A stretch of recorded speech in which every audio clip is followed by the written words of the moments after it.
தமிழ் இலக்கியங்கள்ல வர பாடல்களை தமிழ் சினிமா பாடல்களா கன்வெர்ட் பண்ண முடியுமா? இந்த கேள்விக்கு பதில் தரார் ஏ.ஆர். ரஹ்மான் அவர்கள். எஸ், அவர் மியூசிக் பண்ண நிறைய படங்கள்ல தமிழ் இலக்கியங்களை பயன்படுத்தியிருக்காரு. With the help of Vairamuthu, Ilango Krishnan இவங்களுடைய உதவிகளோட பல பாடல்களை பயன்படுத்தியிருக்காங்க. அதை குறித்த ஒரு தொகுப்பு தான் இந்த வீடியோ.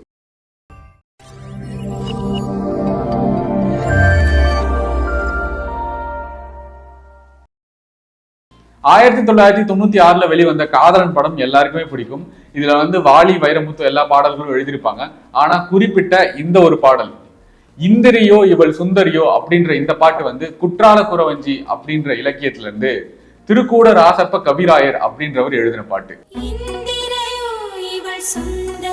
இந்திரையோ இவள் சுந்தரியோ அப்படின்ற பாடலுடைய அர்த்தம் என்னன்னா, காதலனை பார்க்க காதலி போகிறாள், தூரத்தில் அவன் தெரிகிறான், அவன்தானா, அவனை போலவே தெரிகிறது, ஒருவேளை அவன் இல்லையோ, இன்னும் கொஞ்ச தூரம் நெருங்கி போகிறாள், அவன்தான், ஆனால் அந்த பக்கம் திரும்பி நிற்கிறான், தோளை தட்டி திரும்பி பார்க்க ஆசைப்படுகிறாள், அவள் கரம் நீள்கிறது, பின் ஒரு சின்ன தயக்கம், ஒருவேளை அவன் இல்லாவிட்டால், அவள் மனதிற்கும் கண்ணிற்கும் கரத்திற்கும் ஒரு பெரிய போட்டி, யார் முதலில் அவனை அறிவோம் என்று. கோச்சடையான்ல செந்தி விழுந்த செம்போர் அப்படின்னு ஒரு பாட்டு இருக்கும்.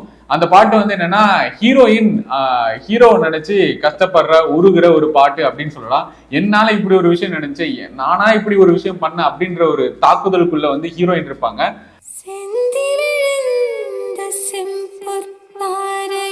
இந்த பாடலை குறுந்தொகையில இருந்து சில வரிகளை எடுத்து வைரமுத்து அவர்கள் இந்த படத்துக்கு எழுதியிருப்பார். செந்தி விழுந்த செம்போர் பாறையில் மந்தி உருட்டும் மயிலின் முட்டாய் அப்படின்ற இந்த வரிகளை குறிக்கிற விஷயம் என்னன்னா, ஒரு மீள முடியாத துயரத்தில் தலைவனை தலைவி தள்ளிவிடுகிறாள், தலைவியும் அந்த துன்பத்தில் தவிக்கிறாள் என்பதே.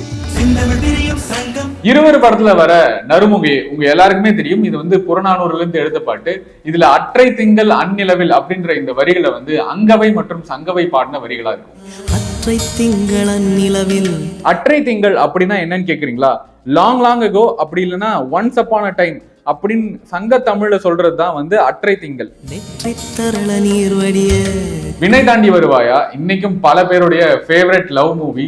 இந்த படத்துல இருக்கிற எல்லா பாடல்களையும் தாமரை தான் எழுதியிருப்பாங்க. அதுல மன்னிப்பாயா அப்படின்ற பாட்டை நீங்க எல்லாரும் கேட்டிருப்பீங்க. அதுக்குள்ள அன்பிற்கும் உண்டோ அடைக்கும் தாழ் அப்படின்ற அந்த வரிகள் கொண்டது திருக்குறள்ல வர ஒரு குறள் தான்.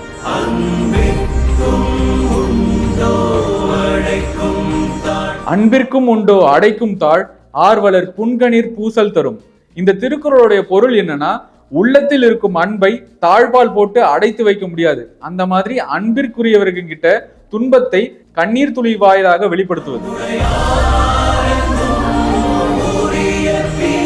காற்று வெளியிடை படத்துல வர நல்லாய் அல்லாய் இந்த பாட்டு ஆக்சுவலா ஒரிஜினலி எங்க இருந்து எடுத்திருப்பாங்கன்னா, குறுந்தொகையில நடுவன் நிலவினார் அவர்கள் எழுதின பாட்டு. இதுல இருந்து இன்ஸ்பயர் பண்ணி தான் வைரமுத்து அவர்கள் இந்த பாட்டை எழுதியிருப்பாங்க.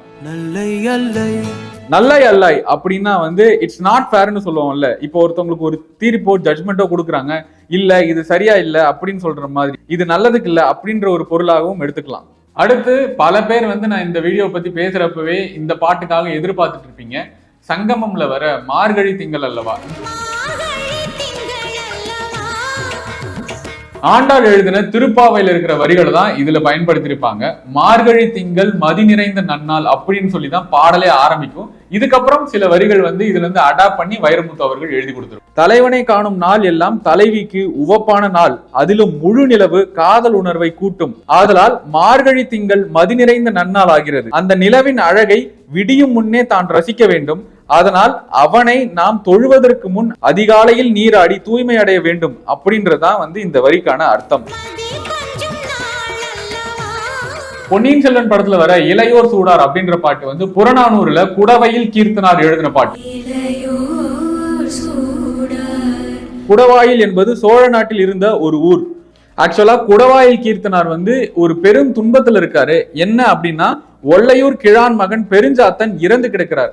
அந்த துயரத்தை அவர் எப்படி பாடல் வரிகள்ல எழுதியிருக்காருன்னா, ஒரு முல்லைப்பூ பூத்திருக்கு, அந்த முல்லைப்பூ கிட்ட போய் சொல்றாரு, நீ யாரை கேட்டு பூத்த, எதனால இன்னைக்கு பூத்த, உன்னை இன்னைக்கு யாருமே சூட போறது இல்ல, முக்கியமா இளைஞர்கள் யாரும் உன்னை தொடவே போறது இல்ல, இன்னைக்கு போய் நீ பூத்திருக்கலாமா அப்படின்னு சொல்றதுதான் இன்னைக்கு உன்னை யாருமே சூட போறது இல்ல அப்படின்றத குறிக்கிறது தான் இந்த பாடல். ஆழிமழை கண்ணா அப்படின்னு சொல்லி பொன்னியின் செல்வன்ல வர இந்த பாட்டை வந்து எழுதந்து ஆண்டாள் அவர்கள் தான் திருப்பாவையில எழுதின இந்த வரிகளை வச்சு அடா பண்ணி இளங்கோ கிருஷ்ணன் எழுதி கொடுத்திருப்பாரு. ஆழி அப்படின்னா கம்பீரமானது, அப்படி இல்லைன்னா கடல்னு அர்த்தம். மழை கண்ணா அப்படின்றது வருணதேவன், அப்படி இல்லைன்னா மழை தெய்வம்னு அர்த்தம். உங்களுக்கு இந்த லிஸ்ட் ஆஃப் பாட்டுல இருந்து இந்த இலக்கியத்துல இருந்து தான் இந்த பாட்டு வந்திருக்கு அப்படின்னு தெரிஞ்சதுக்கு அப்புறம் உங்களோட ரியாக்ஷன் என்ன? இந்த பாடல் வரிகள்ல உங்களுக்கு ரொம்ப பிடித்த வரி எதுவோ அதை கமெண்ட்ல சொல்லுங்க. இது மட்டும் இல்ல, இன்னும் நிறைய பாட்டு வந்து இலக்கியங்கள்ல இருந்து நம்ம தமிழ் சினிமால வச்சிருக்கோம். மத்த டைரக்டர்ஸோட லிஸ்ட் அப்படின்னு சொல்லி ஒரு நீண்ட பட்டாளமே இருக்கு.